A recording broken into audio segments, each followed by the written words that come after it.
Good morning and welcome to the Daily Cyber Briefing for Friday the 18th of July. I'm Stephen Ridgway. There is another maximum severity, make me root Cisco bug in ISE, being tracked as CVE 2025-20337. It's got a CVSS score of 10 out of 10.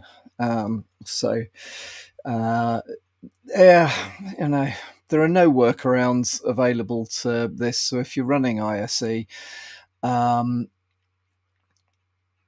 there are various hot fixes and patches, all with nasty numbers. I'm not going to sit here and read you things over the airwaves because. However, have a look at the article in the Register, which has got all the information that you need. Just bear in mind, if you are running ISE, or specifically ISE and ISE passive identity connector, you need to make sure you're on a patched version. Patches are available for most of this stuff. There is a question around whether all of the vulnerability is currently fixed. However, Cisco are aware of this stuff, so patches will be fixing this in the near future if they haven't done so already by the time you hear this. So patch ISE. You may be aware that there is an Israeli knockoff of Signal. So Signal being I think they're Swiss-based. I'm not totally sure, but they could be Swiss-based. Anyway, Signal being the secure messaging app, which a lot of people in cyber and government and so on and so forth use for secure messaging.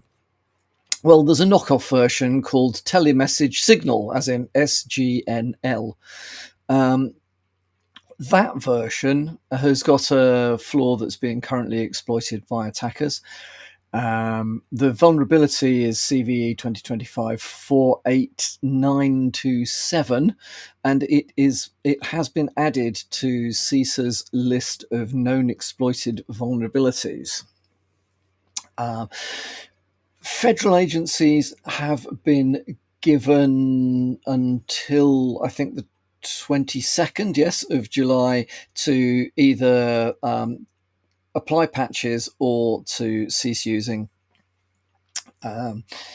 TeleMessage Signal. So I would take that seriously. CISA with this sort of stuff is not at the bleeding edge giving rushed analysis. So you can be certain that if CISA says it's currently being exploited, it really is. And if they say stop using it by a particular date, you'd be foolish to ignore this sort of information. So if you are using TeleMessage Signal in your environment, the recommendation is that until the patches are confirmed to have been applied, restrict access to the app. Watch out. And then finally, really nice and short briefing today. Finally, from me today, a reminder. There's a good article in GB Hackers that talks about how DNS can be used to distribute malware. Now, how would that be, you say? Well, the answer is there are types of DNS response messages that are not just here's the IP address to this particular name. If you have been involved in setting up DNS, you'll be well aware of this stuff. There are all sorts of other things that get returned when you do a DNS query for a particular name or a reverse query for an IP address or whatever it might be. One of those types is text, TXT record. It was originally meant for useful additional information associated with the domain, and a good example of it being used is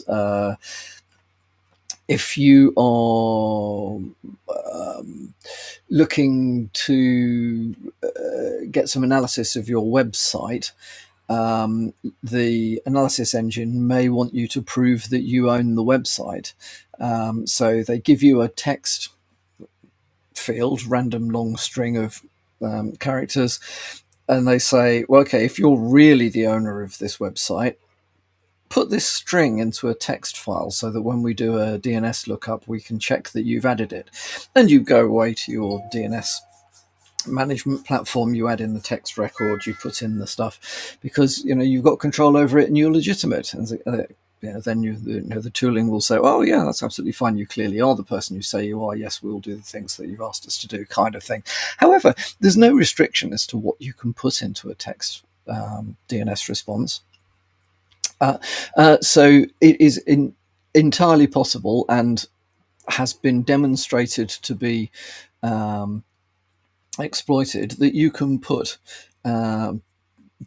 basic obfuscated scripts or executables or anything else you like in there, and just by querying for the text record, the victim device will pull down these various components. So it's very interesting. It is something to be aware of. I don't think that, okay, those of us that have looked after large infrastructures will be very well aware of the things that can be done with DNS. And if you've been in cyber for a long time, you will be aware of the fact that DNS is probably the most common blind spot in security visibility. However, very strong recommendation from me: monitor what DNS queries and responses are being sent from devices that are under your corporate device, or devices under your control, devices that matter to you, and that it doesn't matter whether that's a large physical infrastructure where you're controlling it all, or whether it's all cloud-based. Understand, pull out your DNS data into SIEM and get it analyzed. If you're uncertain as to whether you're seeing the stuff that what constitutes normal, use something like Zeek. Protocol analysis will identify anomalies out of the box. Build some, where there are specific new attacks being seen that involve DNS, build some custom queries in your SIEM or your security visibility tooling. DNS, so a long time ago, a previous boss of mine, very clever man, previous boss of mine, told me, Stephen, the answer is in the packets. He was very much a network. He looked at technology through the lens of network, and he wasn't wrong though. Even if something's running on a standalone computer, it's got to have got there somehow, and it's almost definite that it's got there over the network. The answer is in the packets. Well, I think that is something that we should all be thinking about, because again, network visibility is another massive blind spot for most organizations. DNS falls into that category of the answers in the packets. You can, by looking at the packets, by looking at the DNS queries, looking at what's trying to connect to what, and what information is being pulled down via DNS, you get a very good insight into what's going on. You can very quickly define what is not normal under those circumstances, and you can put in some very effective alerting. Bearing in mind incident response, okay, regardless of the topping and tailing of the process, the core of it is detect, contain, eradicate, recover. And the further towards detect you can move your security processes, the more successful that you're going to be, and the lower the impact is going to be to your organization. So there's a lot of detect type stuff that you can get out of DNS. So there you are. You'll have got the message by now. Make sure that you have visibility over what's going on in DNS. Right, that's all from me for today.